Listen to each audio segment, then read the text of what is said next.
Hello, everyone, and welcome to the Top Deck, a magic podcast for the good, the bad, and the lucky. I, as always, am your host, Christian Kingsbury, and I'm once again here joined by my co host, Eric Nappy. How are you doing this fine morning? Not too bad. Saw Star Wars last night, which was awesome. Thought I'd throw that out there. Everybody go see Star Wars. I don't think you're alone in saying that you were up last night doing that.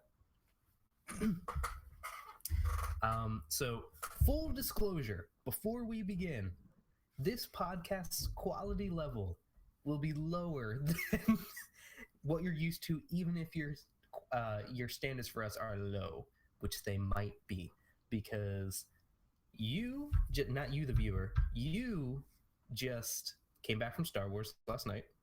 Yep. I spent all day running all over the place trying to get a new job. I got a new job. It's pretty sweet. I'm also just beat to hell and back, though, and might also be getting sick. So, in addition to that, I have a party here in like so soon. In so soon. I can't even think right now. And it's possible people are already coming into my house. So there might be background noise on my end. I hope it's limited. If it's not, I apologize, but there's actually just nothing I can do. The party's literally right above my head. So we're going to try to keep this as concise as possible without ruining the podcast. I'm going to try not to cough into the mic a whole bunch. And Eric's going to try not to talk too much about Star Wars. It's going to be hard. But with all that said, we are really excited to bring this podcast to you for multiple reasons. First of all, we got on iTunes. Yes, we are on iTunes. I'll have to figure out how to link to iTunes, but we can do it. Yes. So, first of all, if you enjoy this I need to stop hitting my mic, first of all. But second of all, if you enjoy this podcast, if you've enjoyed ones in the past, if you're new, if you're not, whatever, and you use iTunes, please give us a rating and a review, because that really helps with us getting ourselves out there and, progressing as a podcast. All right. So, today we're going to discuss all the new spoilers that have happened within the past couple weeks. There have been so many. About 20, I believe. Right around 20-ish. It's a lot of spoilers.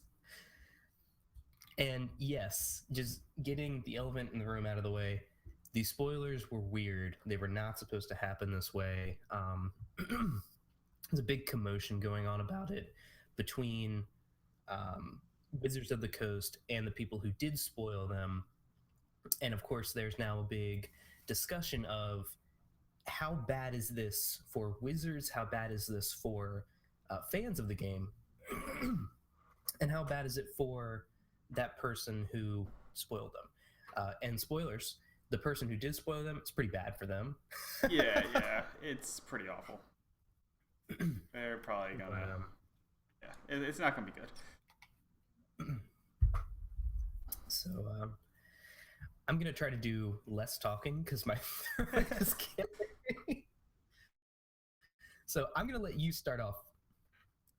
All right. So discussing spoilers. Everyone's probably already seen this. We touched on it a little bit during the last podcast, but Kozilek the Great Distortion. He cast for 8 and 2 diamond, which we now know is colorless mana. You just can't use colored mana to cast, or you can't spend colored mana on diamond. Correct. But he is a legendary creature Eldrazi. 12/12.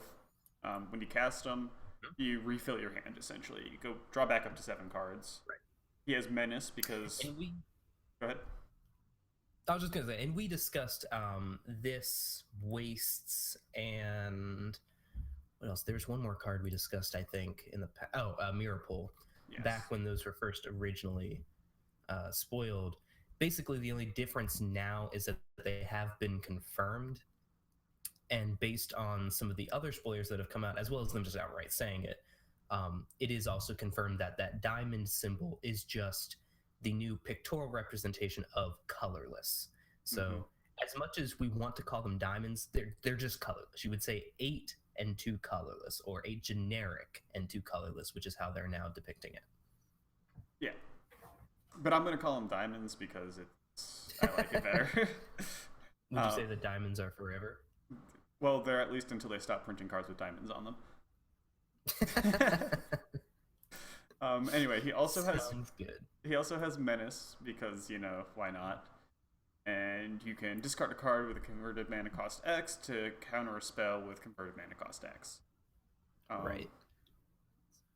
Big old bombity bomb. He's going to be good. I mean, if you can play him, of course. Yeah, if you can get him on the field. Anything that's huge like this.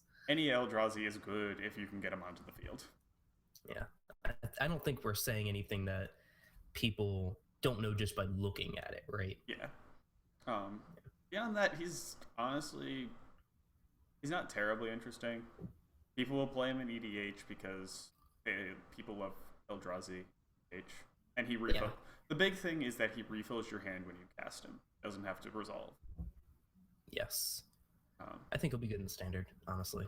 Yeah. We can get to 10 mana for Ulamog. We can get to 10 mana for this guy. And this guy, in my opinion at least, is better than the new Ulamog. I could see it, yeah. The simple drawing cards is amazing. Drawing cards and then being able to, for no mana, counter spells that could potentially get rid of him. I mean, that's kind of insane. You have to get the numbers right and the cards right in the deck. But I think the optimized Eldrazi deck running Kozilek could be a true force to hold, to behold. Behold, that's the word. Yeah, see, I see him more in a, obviously in a control deck. Like, I don't see him in a heavy Eldrazi deck. Right. Because he feels like a control deck. Like, it's just, that's what you want your bomb to be. It refills your hand, it's hard to get rid of, and it kills things. I do like the idea of running him in control just because you do have those colorless symbols that you need to meet. Mm-hmm. And as we're going to see in a card coming up here, there are some cards that tap for colorless that might be pretty good in a control deck. Yep. But anyway, I think we should go ahead and move on to some things that people haven't seen. Or, well, I'm sure they have seen them, but, you know. That we haven't talked about yet. Correct. There we go. So we're moving on to Sphinx of the Final Word. Is that how you want to do this? I believe so. Okay. So Sphinx of the Final Word is a mythic blue creature. It's a Sphinx. It's 5 and 2 blue for a 5/5. It cannot be countered. It has flying and hexproof, and instant and sorcery spells you control can't be countered by spells or abilities. So, when they say it's the Sphinx of the Final Word, they mean that. Yeah. You are, it's going on to the field, it's probably not leaving, and you get to counter everything and not have your stuff countered. Yeah, I mean, the way you do deal with this is with some sort of a wrath effect, but if they're playing blue, they may just be able to counter it, and you're not going to be able to get into a counterspell war with them because of the extra abilities on the Sphinx. So, yeah. And you know, when I see 5/5 for 7, as a green player at least, it feels bad. I see that and I go, yeah, I'm just like, I could pay 4 mana for a 5/5. That's not the point. It doesn't matter. This thing could be a 4/4, probably, and it still would be just as good, because you just need something that says, you know, if this is a control mirror and I resolve this, you will never, ever win this game. Pretty much. The only way you win is if you race me, and I'm going to make sure you cannot race me, even if I'm only dealing 3 a turn, even if I'm only dealing 4 a turn, and in this case, even if I'm only dealing 5 a turn, which is significant. That's 4 turns if they're at 20 health. You will not be doing things to interact with the Sphinx. That'll be a fun one to see if it gets play. Yes. So much like Pearl Lake Ancient in the past was good out of the sideboard for control versus control, this is going to do the same thing. I have no doubt in my mind that this thing is going to see sideboard play, maybe mainboard play if the meta evolves to allow it, but mostly sideboard play. Yeah, I agree. All right, next card. Oh, this card's awesome. This one is pretty I great. really like this card. This is Kalitas, Traitor of Get. And this card is such a cool design. I love it. I love the artwork. Mm-hmm. Anyway, it's 3/4 for 2 black. It's again legendary vampire warrior. Yes. It's got lifelink, and it's mythic. Yeah. It's got lifelink. If a non-token creature an opponent controls dies, it exiles and you get a zombie.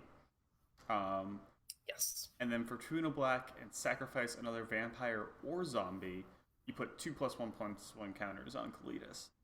Is cool. It's so cool. Yeah, and this thing is cool for many reasons, which I'll get into now.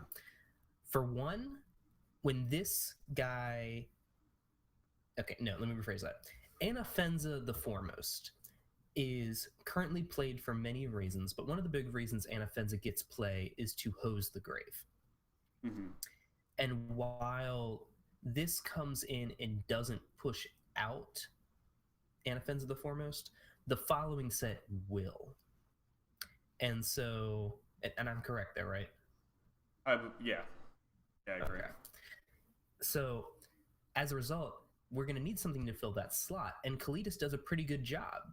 I mean, it's only when things die, so it's not if they're self-milling, right? Mm-hmm. And that's very different. If there is a reanimator deck out there, it's going to be more likely doing that as opposed to just getting a bunch of value. But those decks that do focus on just getting a bunch of value out of things dying and bringing them back, especially with things like Den Protector and things like that, this hoses that strategy heavily. And it's only for your opponent, which is nice. And then to get other things out of that, being the 2/2 zombies that you can sacrifice to get even more value. This thing has lifelink. If you make it huge, you're going to win races against burn decks or, more aggro decks. The guy's really cool. He does a lot of things. I personally like him as a commander. Put him in a zombie vampire black deck with sacrifice stuff. I mean, so Cheryl and I convinced Cheryl, not that it took much convincing, but she's actually going to build a Kalitas deck. Nice. Maybe in real life, but almost certainly online. I basically told her if she wasn't, I was going to, so she needed to. And one thing she pointed out was how good Gravecrawler is with this guy. Yeah, he's pretty good. You just sack the Gravecrawler, get back the recast the Gravecrawler, sack the grave. You just keep doing it over and over and over again. What's really nice is this is one of those commanders that it can win in multiple different ways. So it has the ability to go wide by just like throwing out a bunch of kill spells or some, maybe not board wipes, maybe like Plague Wind be really good with this guy. And you can go wide, maybe have some zombie synergy, some tribal stuff going on, maybe some token stuff going on. But if you want to, you can just go tall with this guy, sacrifice them all. Black can make a lot of mana in EDH with Cabal Coffers and Urborg, etc. And make this guy huge. All you got to do is put some Whisper Silk Cloak on him, and you can just kill people. And if you're not killing people, you're gaining so much life. Yeah, you're not going to die. Yeah. And I really like this guy. I hope she makes that deck soon. I can't wait to see it. I may have to still make my own rendition of it. I'm not sure. But this guy's really cool. Okay, so let's discuss things that aren't creatures. Because they're Chandra. I mean, they're planeswalkers. They're Chandras. Let's discuss Chandras. All right. I'm excited to hear your opinion of this first. I have opinions. Good. I'm gonna go over this one because yes, yeah. I figured you could take this one.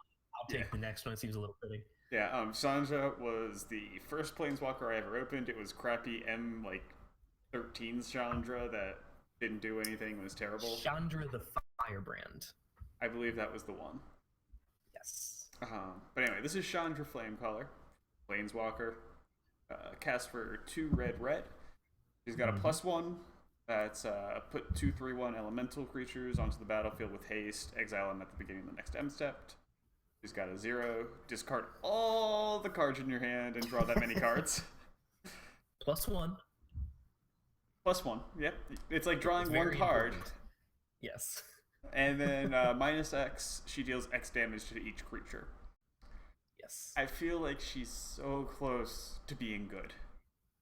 Also, she starts at 4 loyalty. I don't know if we saw Oh yeah, that. I did miss that. She starts at 4 loyalty. Okay. She's so close. Which is key for her -X, but I'm sure we'll get into that. Being good.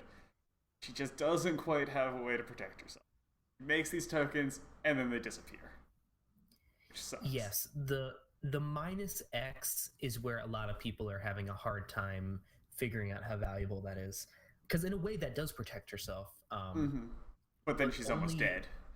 And then also only in so much as destroying things with 3 toughness or less. I mean, yes, you could play her, deal 4 to everything. That's going to be how you play her sometimes. Yeah, she's gonna be a 6 mana, like 4 damage wrath thing. Like Mizzium Mortars. Though Mizzium Mortars did only hit your opponent's creatures. Yes. And so, people say 6 mana is too much. There was Elspeth. Elspeth was amazing.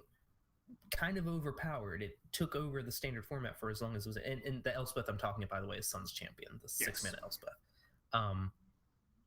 And this could do that. I don't think it's going to take over, but you never know. I mean, this thing says make creatures. It says draw cards, kinda, and it says wrap the board, kinda. It does all these things, kinda. So that maybe this is just a good planeswalker, kinda. I want to throw her in my Niv Mizzet deck because of her 0. Yes. That's going to be amazing. The big draw to me, whatever, I'm tired. That 0 ability feels delve so hard. Yes, it does. It's insane.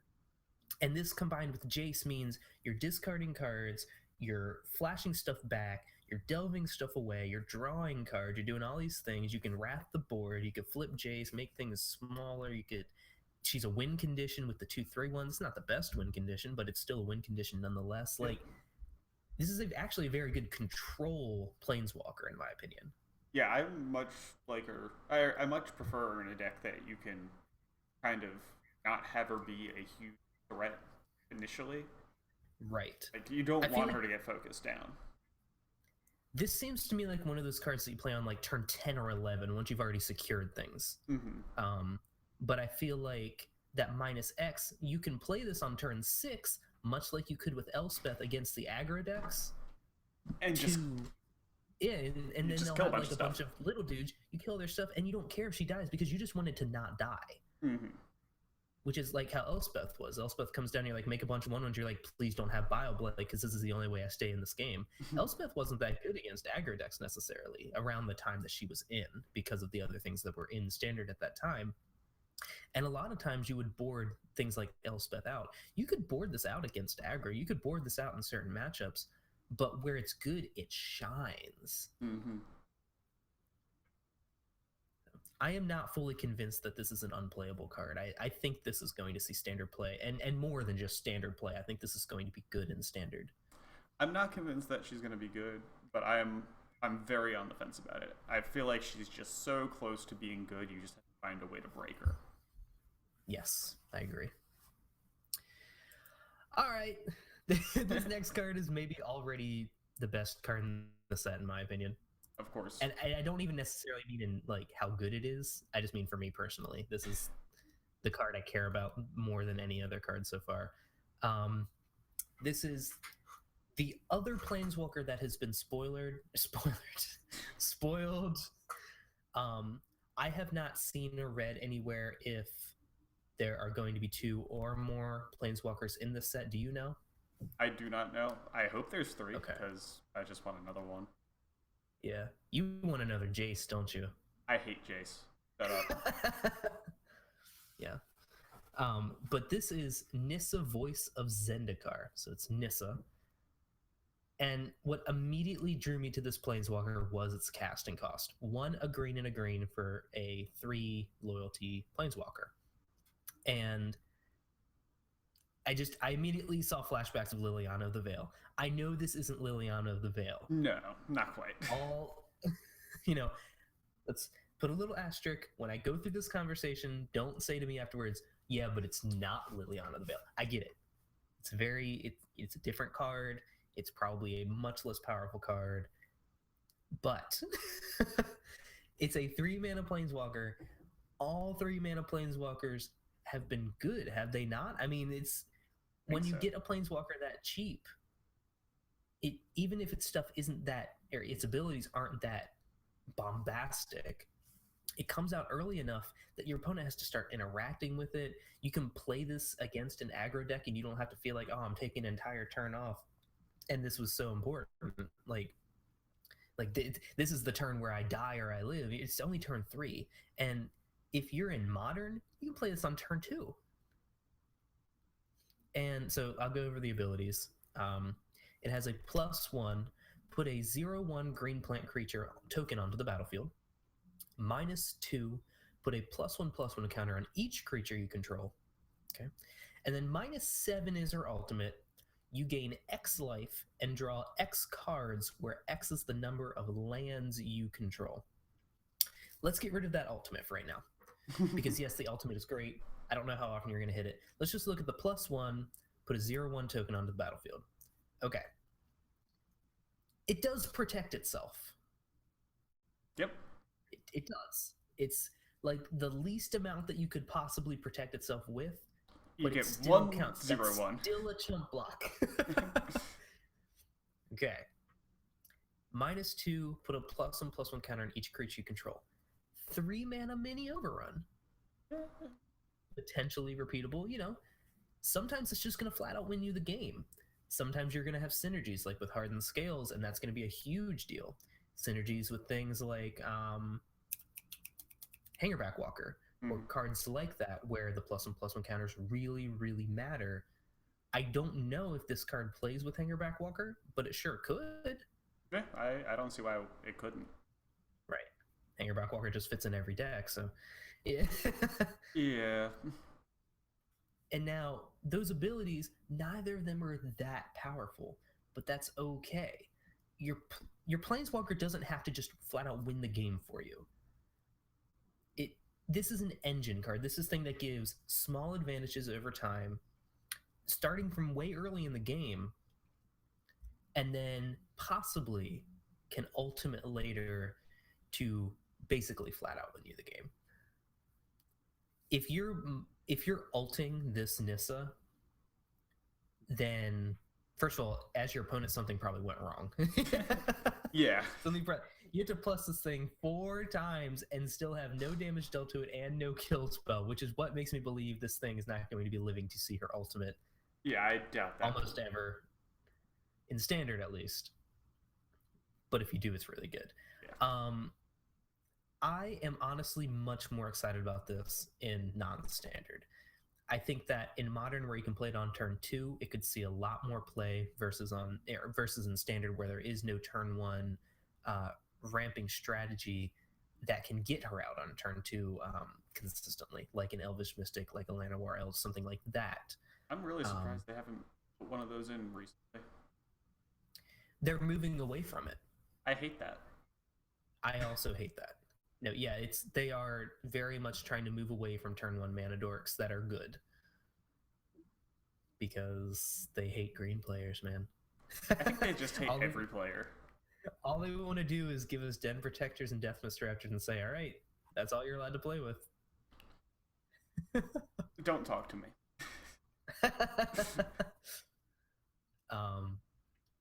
But okay, the biggest reason to me why I love this card once I saw it.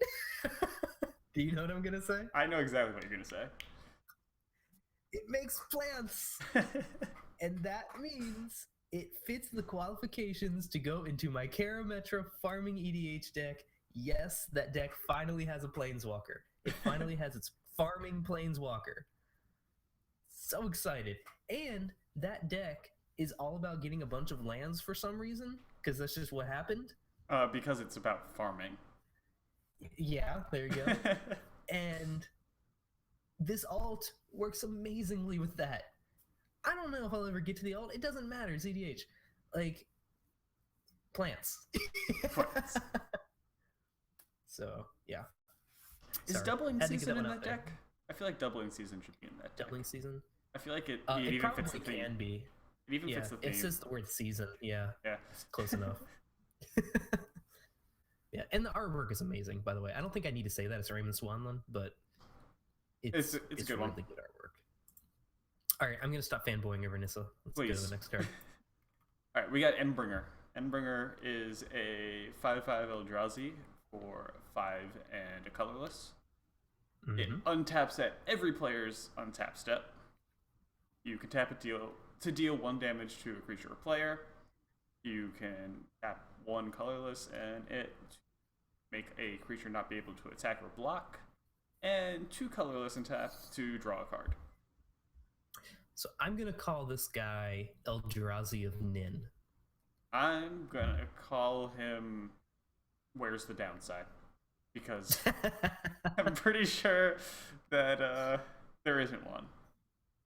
It certainly feels like it. Maybe the downside is that he's a 5/5 for 6? Yeah. Like, I don't know. He just does so many things. Now, obviously, this is going to be better off in a multiplayer game. Oh yeah, it's gonna be amazing. Again, this is a great EDH card. Yes. We were both playing around the time Staff of Nin was in Standard. Staff of Nin, from my memory at least, didn't see a ton of play. Saw a little bit here and there. It's kind of like a pet card to many people, including myself. I really liked the card. I think I owned one for a while there, and it does a little bit. It just does a little bit. But you're like, yeah, well, this game's going to go 12 more turns. That's going to be a lot of bits. And Endbringer does that same thing. And is also a 5/5. To a greater extent. Yeah, it's also a creature. It does even more in multiplayer games. I agree. This thing's going to be good in EDH. I think that its impact on Standard is going to be roughly the same as Staff of Nin. You're going to see it here and there as like a one-of. People would be like, oh my god, he's playing Endbringer. And then you see it and you're like, that does exactly what I thought it would do. Yeah. A little bit. Like, it kind of mattered, sort of. But, I think it is important to point out the fact that it has the other 2 abilities. You can draw cards off of it. You can... I don't think you're ever going to... Staff of Nin drew you 2 cards a turn. That's true. Yeah. And you didn't even have to pay for it. But it... I feel like you're never going to make a creature not block, but you probably will be making creatures not attack with it every so often. Probably. I feel like you just want to attack with it if you're going to make a creature not block. Right? Like, unless they have, like Kozilek? In that case, good luck winning that game anyway. Yeah, exactly. Yeah, I mean, it's... God, Kozilek scares the crap out of me. Also, I love the name. I'm so glad they're bringing back these, like, and terribly, like, frightening. Yeah. Like, as in terror. Terror-inducing names like Endbringer. When I saw Endbringer, I'm like, oh, is that a weapon? And then I clicked on it, I'm like, oh, this is an Eldrazi. Yeah, the scary-sounding Eldrazi's are much better. I agree. All right. I don't believe we've talked about Crush of Tentacles in a podcast, have we? Or did we discuss that last time? I don't remember if it was around. Whatever, we're going to talk about it now. Sure. Sorry if we did. All right, Crush of Tentacles. 4 blue for a sorcery. Mythic. Tentacles. Return all non-land permanents to their owner's hands. If Crush of Tentacles Surge cost was paid, put an 8/8 blue octopus creature token on the battlefield. I didn't tell you what Surge was. I'm going to do that now. Surge. It's a new mechanic from this set. Surge. 3 a blue and a blue. It's 5 mana. You may cast this spell for its Surge cost, so for 5 mana instead of 6. If you or a teammate has cast another spell this turn, what are they doing? Tell us what they're doing. They're all about the 2-headed giant at this pre-release. All about it. 2-headed giant. All about that 2-headed giant. about that two-headed giant. No singles. Okay, now stop. um, this is like probably pretty damn good. It's pretty good. Look, here's the thing. We're gonna go to this pre-release. We're gonna be teamed up together, most likely. I'm gonna want to play like nothing except control, and you're gonna play nothing but aggro. Yeah, it's pretty And much how it these goes. are the kind of cards I'm gonna be looking for in my control deck with no win cons because I don't need one. Like, just be like, hey Eric, you okay with me returning all their stuff to their hands and us returning like a little bit? And you'll say yeah, and I'll be like, sweet. Play a spell. Play a spell. We're gonna get an 8/8, by like, the way. That's fine. I've got mana to play like this small burn spell on their face. And I'll be like, that's pretty cool. 8/8 guy. And pass. You guys have nothing, and we have an 8/8. Your turn. Get crushed by tentacles. Like, this is so awesome to me. I'm really excited for this pre-release. I think that what they're doing with making this a 2-on-2 situation is going to be really fun for people like us. Not for everyone. I understand that this sort of pre-release is not going to be fun for everyone. Not everyone goes to a pre-release with other people that they're friends with. Mm-hmm. Some of them go to just like wipe the floor with everyone, and they're not looking to team up with somebody that they may see as lesser skill level than them. Mm-hmm. I kind of don't care that much, personally. That's because if it's something like this, I'm there to just have fun. It also helps that we're both at least decent at the game. Give us some credit. We are masters. Okay, give us a little bit less credit because we're not. Yeah, did you hear my strategy? You play a spell and then I'll play it for its surge cost. Oh my god, it's almost like that's exactly what they intended. Yes. All right, I'm moving on. Okay, I know we talked about Ailey. Yes, we did talk about Ailey. Just quick over it again. Death Touch. Good card. It's a good card. 2 mana for 2/3 Death Touch. It does other stuff like sacrificing creatures and gaining life, and sacrificing creatures and exiling a permanent. Yes. It's gonna be good. Agreed. Okay, Goblin Dark Dwellers. We, you should read this one. Before we even talk about this card, can we talk about the fact that this art looks like it's from like really long time ago? It looks like old Magic art. It kind of does a little bit. The name even kind of sounds like an older card. Anyway, this is a 4/4 goblin for 3 red. It has Menace, and when it enters the battlefield, you can cast target instant or sorcery with converted mana cost 3 or less from your graveyard without paying its mana cost. If that card would be put into your graveyard, exile it instead. Snapcaster Gobs. It's Snapcaster Goblin. Sounds good. It seems cool. It's a 5 mana card, so it's not Snapcaster Mage, guys. Yeah, it's really not. This is the joke. I don't see an aggro deck playing this. Obviously, No. you don't see an aggro deck playing this. It's 5 mana. I don't feel like a control deck really wants to play it either because it's not a win con. I don't know where this sees play outside of limited, to be honest. Yeah. It's a limited card. Really cool card. I can see if you're playing like a control draft deck, and this can be your win con. Okay. That I can go with that. But again, that's only limited. If you're playing constructed, you're probably just gonna have better ways to win the game. Like the Sphinx is the final word. Yeah, just a lot better. Like Chandra. All right. I had nothing else to say about that personally. I don't either. Yeah. The goblins don't excite me. You know what does excite me? World Breaker? World Breakers. I'm telling you, man, they need to keep going on with these sorts of naming structures. I don't even understand the structures. Like they say like an item and then like a verb. Endbringer, World Breaker. I like that naming structure a lot. And this guy's huge. This is it's an Eldrazi, in case you hadn't known. It is 6 and a green for a 5/7 reach, has Devoid.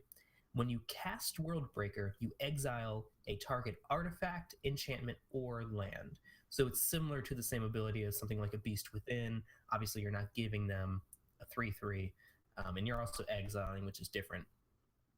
But it targets the same thing. So in those same sort of circumstances where those are good, this will also be similarly good. It has another ability: 2 and a colorless, sacrifice a land. You can return Worldbreaker from your grave to your hand. And that does almost rhyme. No, it just rhymes.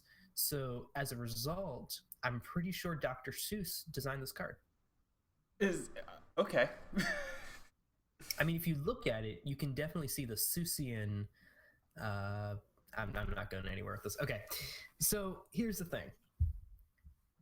I don't know about in standard. This It's too expensive. Really cool. You could get there. You could get to 7 mana, but the thing is, if you're getting to 7 mana, there's just better things you can do. Yes, this has a casting ability. Maybe this is like a sideboard card. And this is like your artifact or enchantment hate is your 7 mana card because you could just get there. Yeah, I don't know. That feels bad.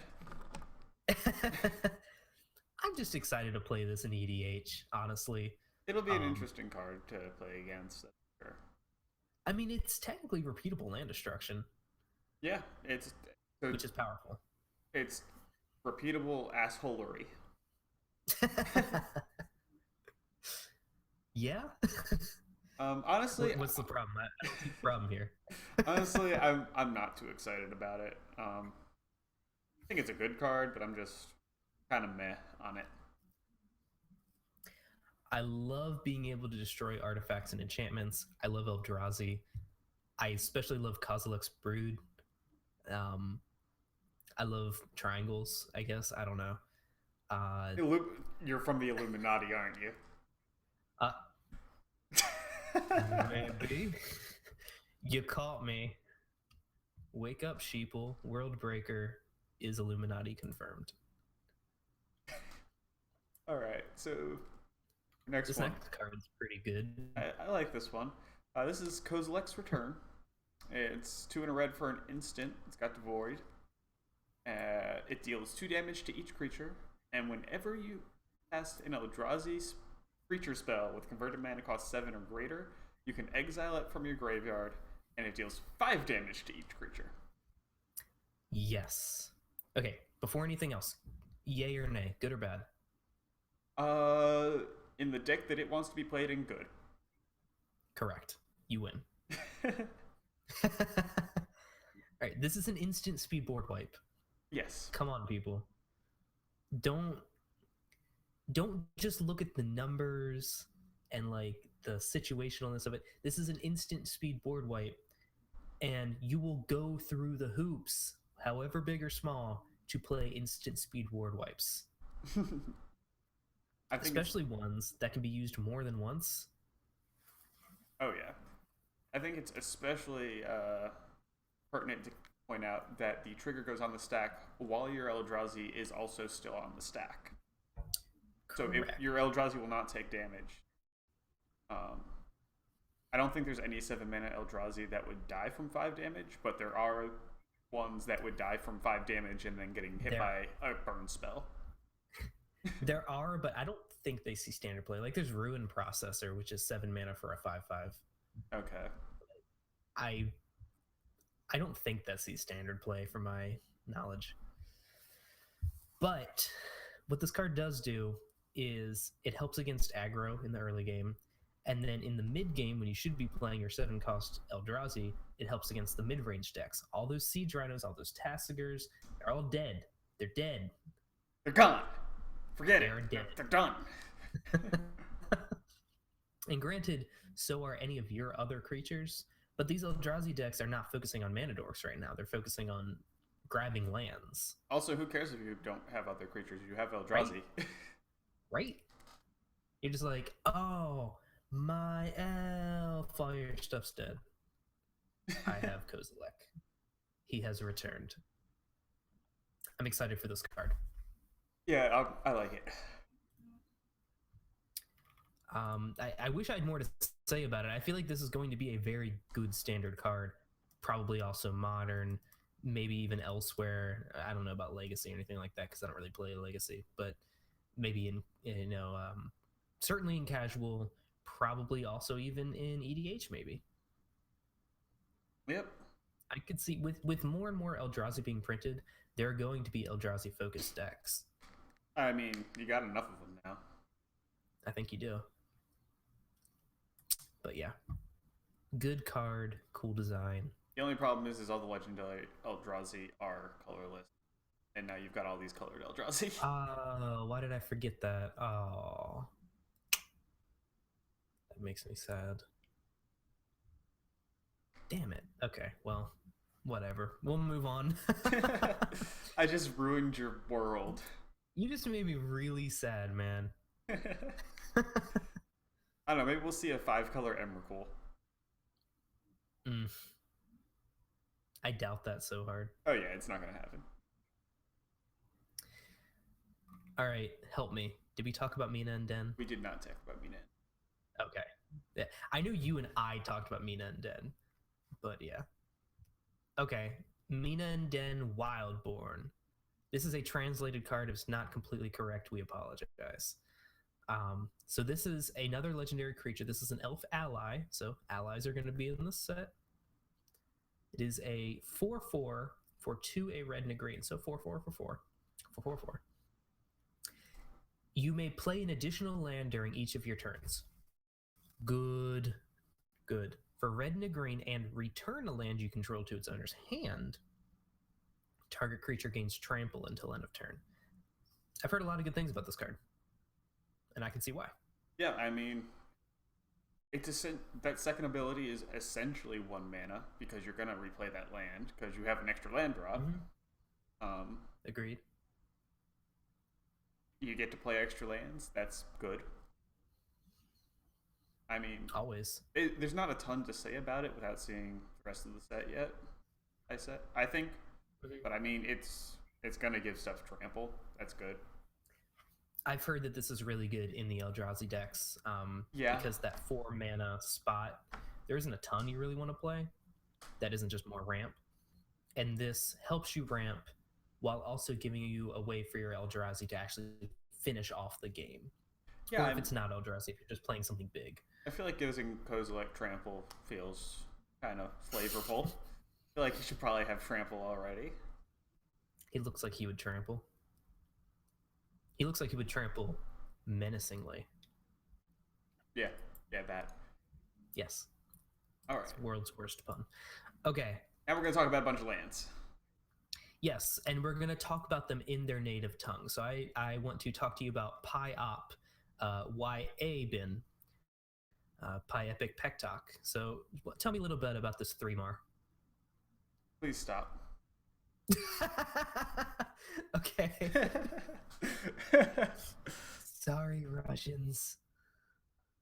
I don't think we have anybody that listens from Russia, but if you do... Not yet. If there is someone out there, please tell him how wrong he is and to never try and speak Russian again because I don't want to listen to it. All right, fine. It's Blighted Crossroads, okay? Yes, that's what it is. And it's not a 3-mar, it's a land. But I really like 3-mar. I'm pretty sure that's not how it's pronounced. No. This is a rare land. God, today we are so bad today. This is going to be a bad one, yeah. Anyway, you can pay 1 life, or it adds a colorless. Yes. But, whatever. And then you can tap, pay 1 life, and it adds mana of any color.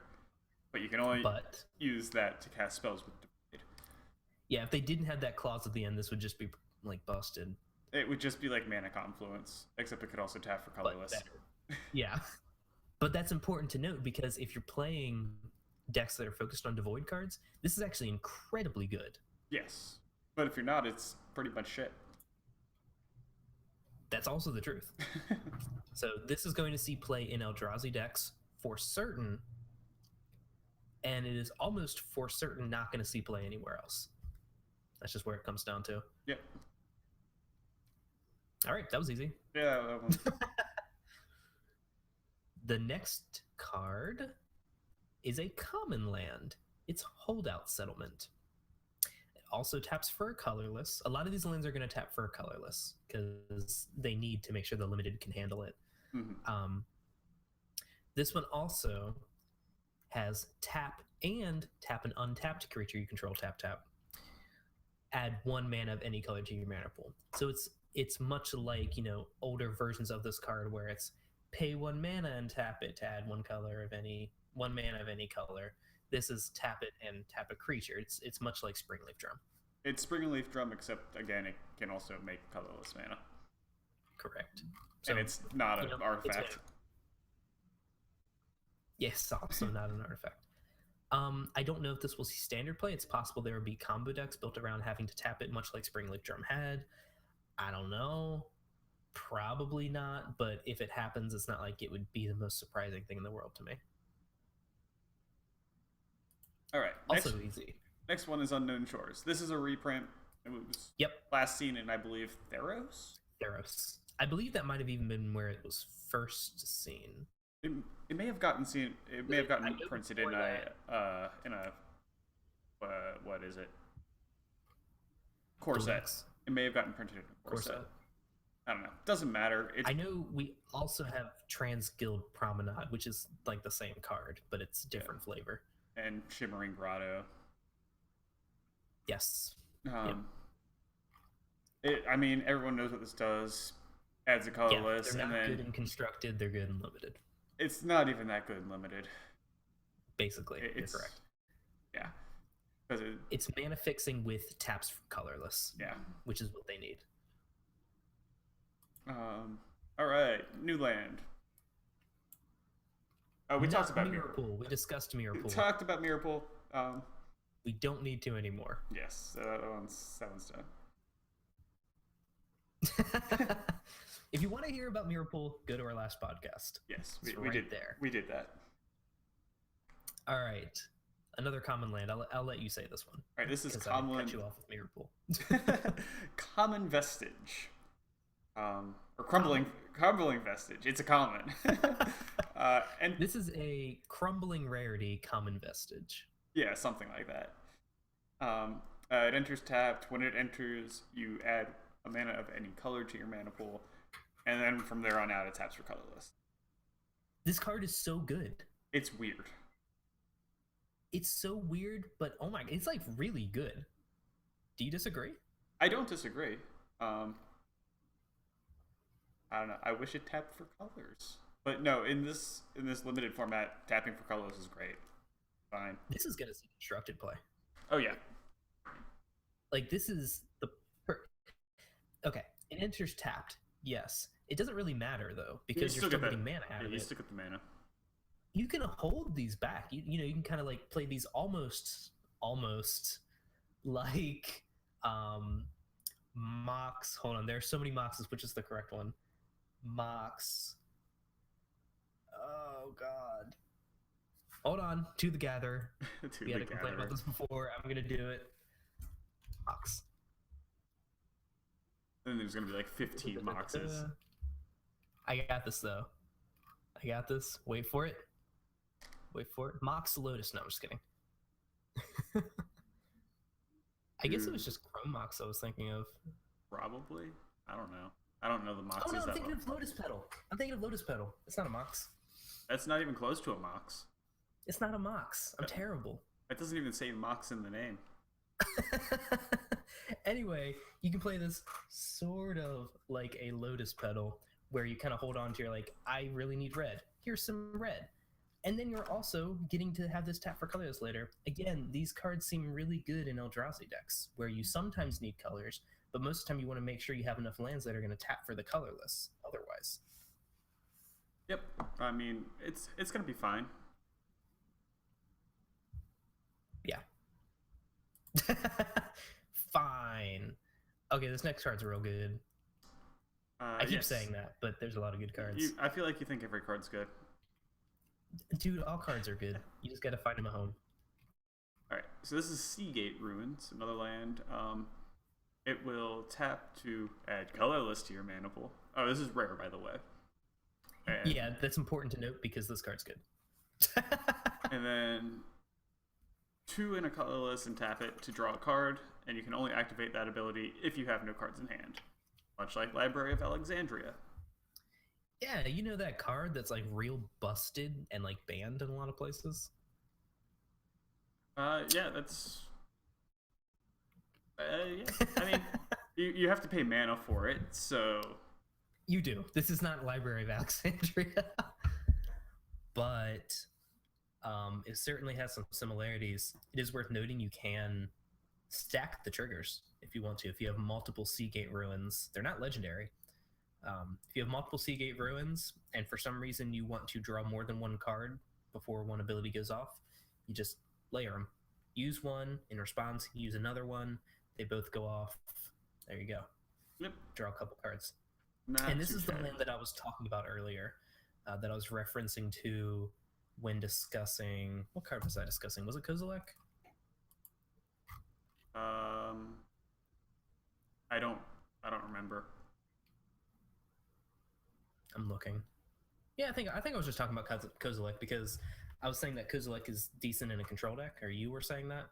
Yes, I was saying And these cards are good in control, but they also tap for that colorless, which is so key to being able to play cards like Kozilek. So you can play a control deck with like 3 or 4 of these. There you go. Like by the time you get to Kozilek, it's very likely you'll have 1 or 2 of them. that. Yeah, Well, you'll need 2, but it's not too shabby. I like it. it's very good. Okay, we have a manland. Manland. Spire's Needle. Guess what the red-white manland does? It gets, I don't know, maybe first strike or possibly haste, or could it be double strike? It's double strike. Like every other. I do agree with a lot of people when I say the designs for this latest cycle of manlands, they leave a little bit to be desired. I'm not trying to say they're bad. I'm just saying, a little boring. Makes me a They're little sad. bit boring. Although I do like what is it, Smoldering Vents, black white one. The Shambling Vent. Shambling Vents. Sorry, I like that card. And like I said, it's good. And this card's also, I think, going to be very good. It's just, it was expected. That said, the first time I read it, I thought it said first strike, and I'm like, this card's just trash.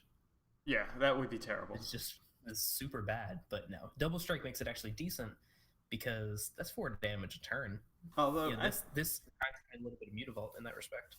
4 mana to activate is a little bit rough, though. Yeah. I'm thinking about using it in like a Jeskai control deck. Okay, yeah. Obviously not in Modern, because then you just use Celestial Colonnade. Mm-hmm. And we also have yet to see what the blue-red manland is, correct? Yeah, we don't have that one yet. So that one might just be better than this. Might be. I don't even know what ability. In which case, the thing probably won't see much play. Well, okay. Gonna stick my foot in my mouth there. This thing's going to see a ton of play because it's a manland.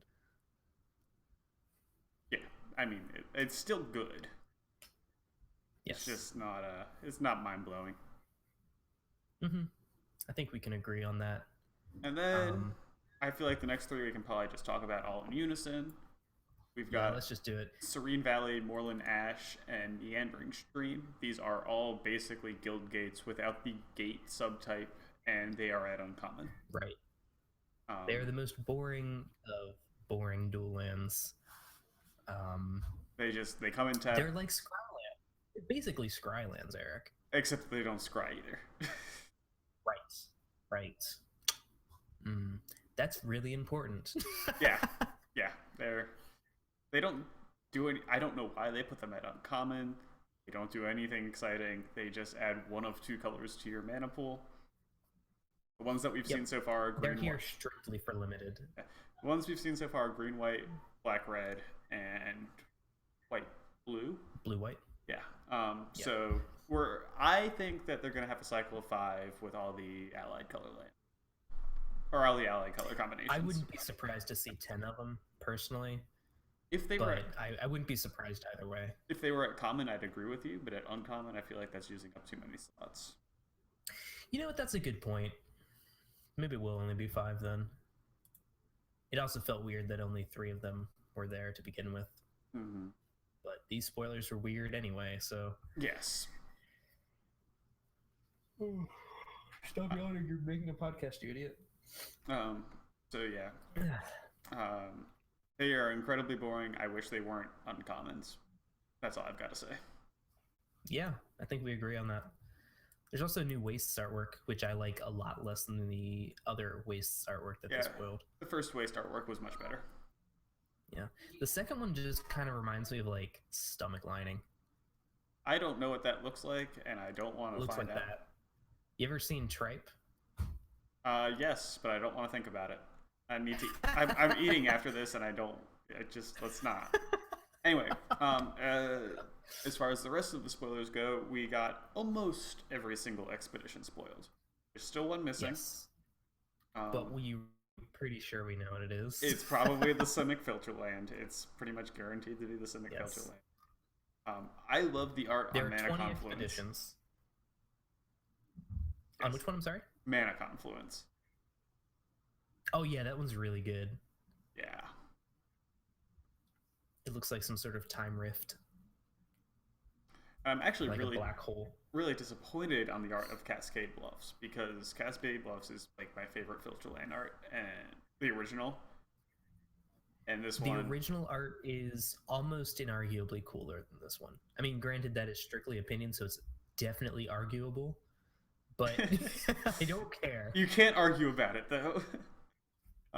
Cascade Bluffs kind of looks like an amphitheater in the sky. A little bit. We've also got a Forbidden Orchard, which would be cool.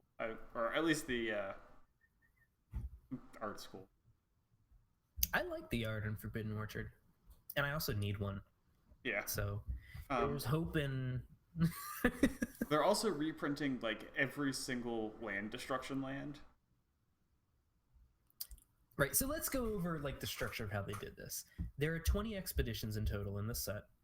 Half of them, so 10 of them, are going to be the cycle of filter lands. And the filter lands are the 2-color lands that tap for a colorless or for one of their colors that they're in. So for example, with Wooded Bastion, it's the green-white filter land. It has the tap for colorless ability. Then it also has for green or white and tap, you can add green-green, green-white, or white-white. They are lands that tap for mana themselves, but they also kind of fix your mana in a 2 or more color deck. And they can also additionally tap for colorless, which is, you know, important because now they all have little diamonds on them due to the great errata, if you want to call it that, that's going to be accompanying this change in the structure that they're having. The other 10 are miscellaneous lands. They have 4 land destruction land. Correct. And those being Strip Mine, Dustable, Wasteland, and Tech Edge. All seen a bunch of play. Then they're like, let's put an Ancient Tomb, because that one had colorless mana, so we need to errata it. And Mana Confluence. A lot of this deals with that, yeah. And I don't know, Aya Ugin and Core Haven, because why not? Ugin feels very weird to me. Aya Ugin's a little odd. Core Haven also feels very weird. Well, no, it doesn't. I guess Core Haven actually fits. Yeah, they're going for flavor reasons, which I just suddenly realized for whatever reason. Yeah. I still love this. I love that they did this. I am excited about every single card in there except Aya Ugin. I wish I could have every single card in these expeditions. I will not be buying them. Feel free to send your expeditions to no, just kidding. I think almost all the artwork is astounding. I actually really dislike the Wasteland artwork, but I think that I understand the artwork on Wasteland not being fantastic because it's a wasteland. It's not supposed to look amazing. Yeah. I love a Strip Mine artwork. Strip Mine's really good. Really like Ancient Tomb, Forbidden Orchard, Horizon Canopy is really cool. I think Eye of Ugin's a little boring, especially once that giant rainbow in the middle is taken away. These pictures aren't that great. I really want to see the correct artwork, Yeah, by which I as do mean I. the non, rainbow artwork. But yeah, that's all we have so far, and that was a lot. Yep, that was a good amount.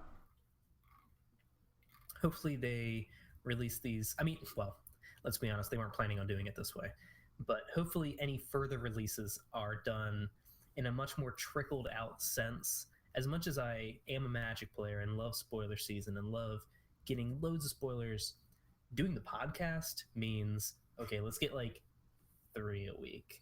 Yeah. Please, because we'll just these podcasts end up being so long. We did a really good job this time though. Yep, we're right at about an hour. Yep, and that's perfect. And with that, I think we'll go ahead and close out the show. Is there anything else you wanted to say? Just our normal spiel. Like us on or follow us here on Twitch. Subscribe on YouTube. Give us likes. Send out comments. Yeah, just interact. We really want to interact with you all if you're watching. Doesn't But, matter. I'm talking to you.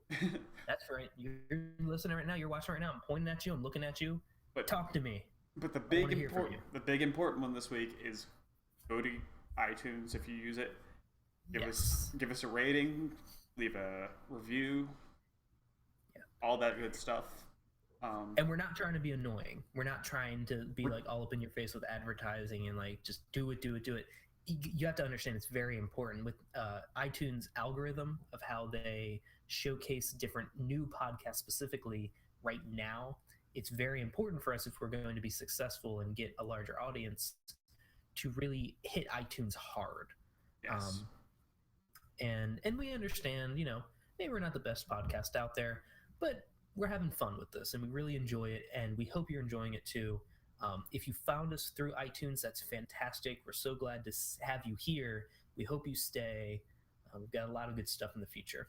And if you've listened to us this far, you at least kind of like it. So We hope so. Maybe they're just coming to see. It's like a train wreck. it kind of feels like it's up this time. Kind of feels like it sometimes.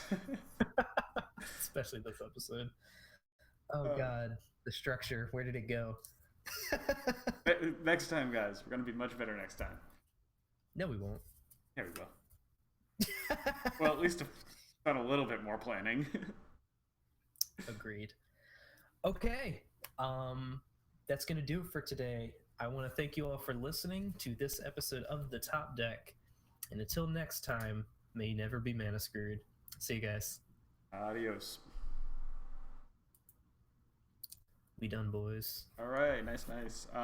Twitch chat. I don't think we've got anybody in there, but if you have any questions, go ahead and shoot them to us, and we give you some answers. They will probably be silly answers because we're all ridiculous today. Yeah. Nice chat. Yeah, Didn't even notice that. I was just like, yeah, this guy needs to get timed out. Whatever. All right. Yeah. Still having fun with these. Yeah, I'm enjoying it. It's going good. All things considered, that was probably my favorite podcast thus far. Oh my That was god. like the least stressful podcast for me. I'm just like, I don't even care, man. Let's just talk about some Magic cards like good old times. Just whatever. This was what we originally had intended when we made the podcast. Anyway, there needs to be more of this. Just like I don't care, man. Just if you're coming to listen, that's fantastic. We want you here. But man, Just don't expect anything of us. this is the real us. If you don't want the fake us, here you go. This is how we are normally. All right, so I don't think Twitch chat has any questions, so I'm going to go ahead and get us offline. For everybody listening, thanks for listening.